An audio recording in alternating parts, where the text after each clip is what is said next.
Hello everyone, फेरि पनि welcome to my new vlog after so long. किनभने मैले भिडियो बनाएकै थिएन, हालेको पनि थिएन केही पनि। अनि आज चाहिँ Dashain, happy Dashain to everyone. अनि अहिले चाहिँ म भर्खरै काम सकेर आएँ किचनमा। अनि पूजा गरेर आएँ, पूजा गरेर आएको मतलब। भाउजू चाहिँ अझै गर्दै हुनुहुन्छ काम किचनमा। अनि म चाहिँ अब रेडी हुन लाग्यो। अब रेडी भएपछि हेरौँ ल। गाइस, अब म चाहिँ नुहाएर आइसकेँ। दाइ भर्खर पुस्तक खेलेर आउनुभयो। दाइ पर्दा लाउँदै हुन्छ दाइले। यहाँ दाइ भाउजू, यो त हाम्रो गेस्ट रुम है। म छु धेरै हुन्छ ए खालके नाटक नपाएर भयो के को धेरै हुने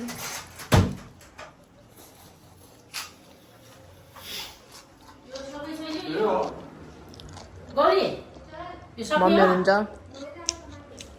बाबा है तयारी दिएर बाबा हुनुहुन्छ। ओ पिरो पिरो ओहो के पिरो यस्तो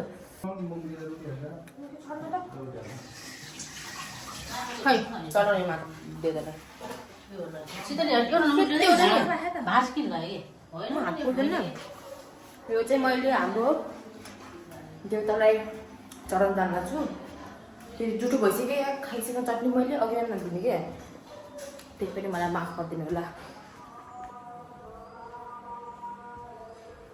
तपाईँलाई देखाउँदैन मैले आफ्नो देउता, देखाउनु हुँदैन हाम्रोमा।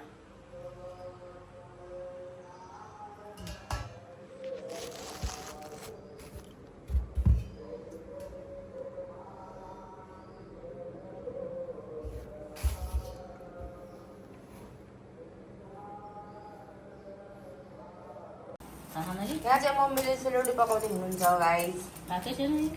कति धेरै हो सेलरोटी पनि।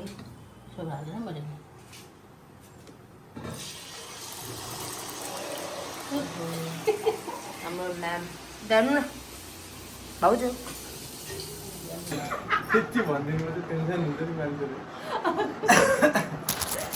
ल गाइस, अब हाम्रो साथी दाइ भाउजू आउनुहुन्छ, म यहाँ छु। म सेम छक्का देखिछु गर्नु खाँदा अहिले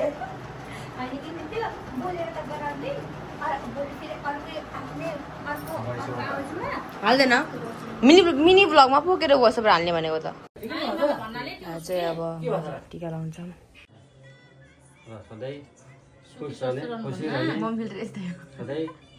डुबो जस्तो जेलिरहने, पाटी जस्तो मौलाइरहने, शत्रु हमेसा शत्रुमाथि विजय हुने। बडा दशैँको शुभ उपलक्ष्यमा मेरो बुहारीलाई हरेक चिजमा, हरेक काममा सफलता प्राप्त होस्, पुरा होस्। मेरो टिका यहाँ आँखामा गइसक्यो के। अब चाहिँ हामी छेमा गएर हामी टिका लाउन गाइस। दाइ भाउजू मेरो आँखामा गयो टिका।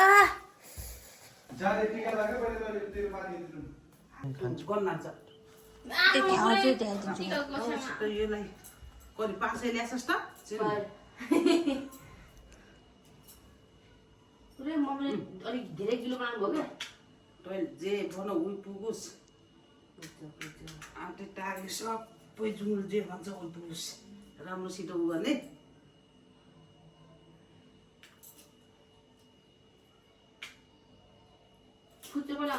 भोलि भनेछु क्या, भोलि आउँछ के गर्छ कुन्दै।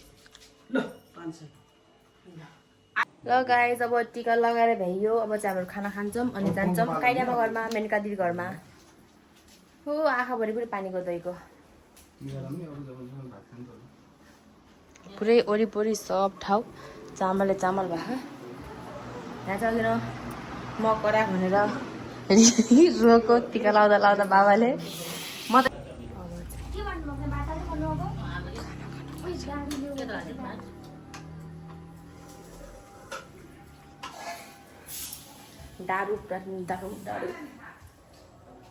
दारू छैन यहाँ त।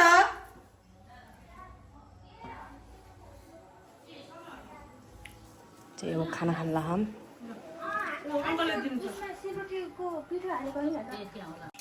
अहिले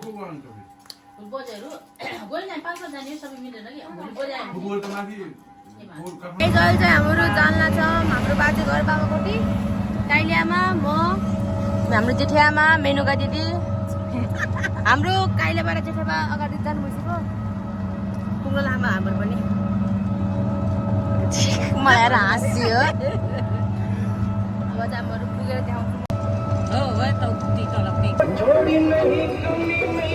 बाजेहरू जाने बाटो गाइस यो हाम्रो बाबाको टीको भित्र हो हाम्रो सबभन्दा कान्छा बाजे घर हो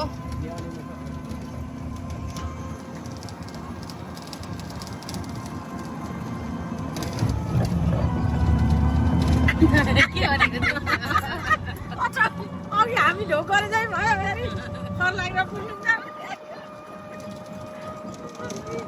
काइले बा मेरो काइले बाबाको काइले दाइ काइले बा जेठ बा हामी चाहिँ गाइस पुग्यौँ हाम्रो काइला कान्छा बाजे घर के गर्दै थिए कति धोको छु उहाँ चाहिँ हाम्रो कान्छा बाजेको छोरी को फुबो जो भयो भने फुबो कालो कालो सबै कालै आउँछ यो अब राम्रो लागेको बेला त पानी प्यास लाग्यो मलाई त भाइ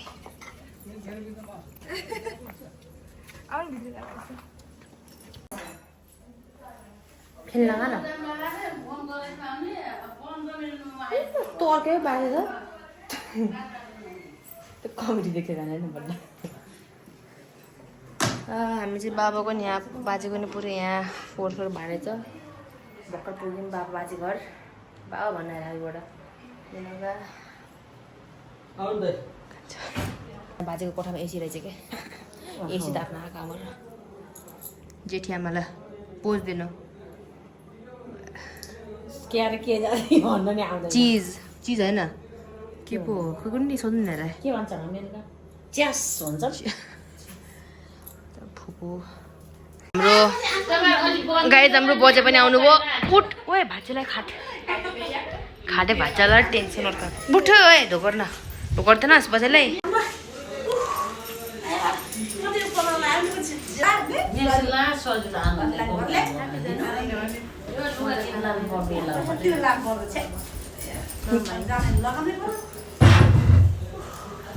हाम्रो बाजे पनि आउनुभयो नै सुत्नु भएको थियो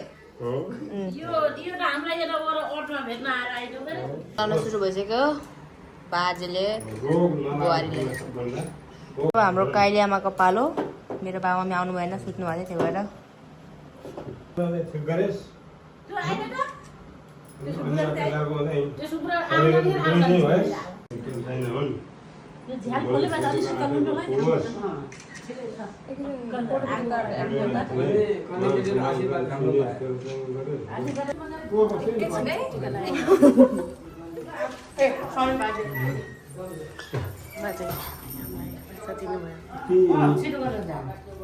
चिसा बन्यो भने यहाँ बस्छौँ होइन भने उतापट्टि बस्छौँ केही हुन्न केही खाने टाइट तपाईँहरू उता बस्नु हामी त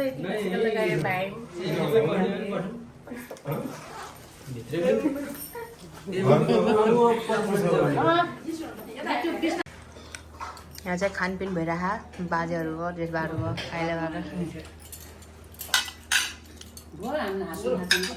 लगाइ जब निस्कियो जल्लाको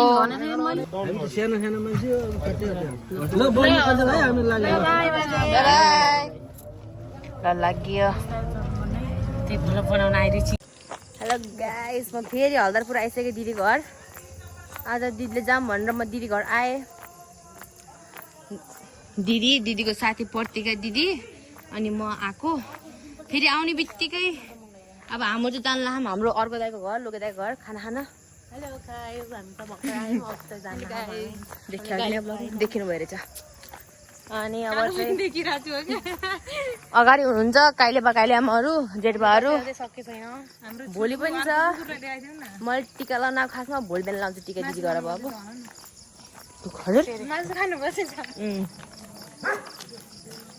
म चाहिँ दिदी घर आएको है दिदी घर हल्दरपुर अब चाहिँ दाइको घर गएर देखाउँछु छिट्टै एप्पल खानु पर्यो त्यसपछि गएर कता विजय हो होइन